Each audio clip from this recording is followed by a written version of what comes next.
Justice pour Axel, 3 mots pour l'ouverture du procès devant les assises du Rhône. Cette inscription faite il y a quelques jours sur les lieux du drame rue de l'Anticaille. Cet après-midi, les militants du groupuscule d'extrême droite Les Remparts assurent dans un communiqué être les auteurs de la fresque. 2 ans et demi après, c'est un procès très attendu et sous tension qui va se dérouler jusqu'à vendredi. Lucinologue, vous suivez l'affaire pour nous. Ce sont 2 versions finalement qui vont s'opposer pendant 4 jours. Oui, et une série de questions qui vont se poser. Youssef Tebal voulait-il tuer Axel Dorier? S'est-il rendu compte qu'il l'avait percuté? Pour la famille de la jeune femme, cela ne fait pas doute. Ce drame n'était pas un accident. L'accusé a foncé délibérément sur Axel. Il l'a renversé à 2 reprises, alors que quelques minutes auparavant, il renversait aussi l'un de ses amis. Les frères jumeaux de la jeune femme qui fêtait avec elle son anniversaire à Fourvière ce soir-là sont formels. Ils seront entendus mercredi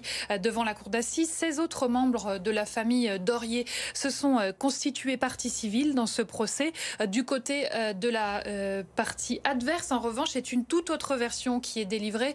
L'avocat de Youssef Tebal, maître Metaxas, est formel. Le jeune homme n'a jamais voulu renverser Axel Dorier.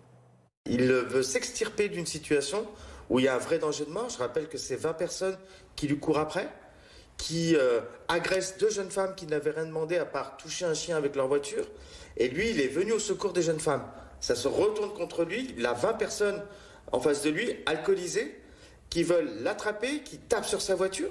Eh bien, Youssef Tebal, qui n'a pas d'antécédents, qui ne s'attendait pas à cette situation, qui ne sait pas la gérer depuis le haut de ses 22 ans, il va essayer de s'enfuir.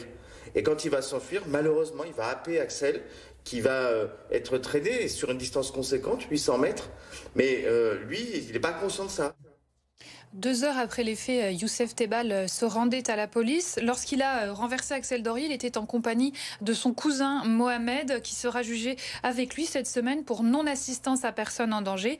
Youssef Tebal encourt 20 ans de réclusion. Un verdict est attendu vendredi soir. Et vous suivrez bien sûr ce procès pour BFM Lyon. On va vous retrouver tout au long de la semaine, Lucie. Merci pour ces précisions.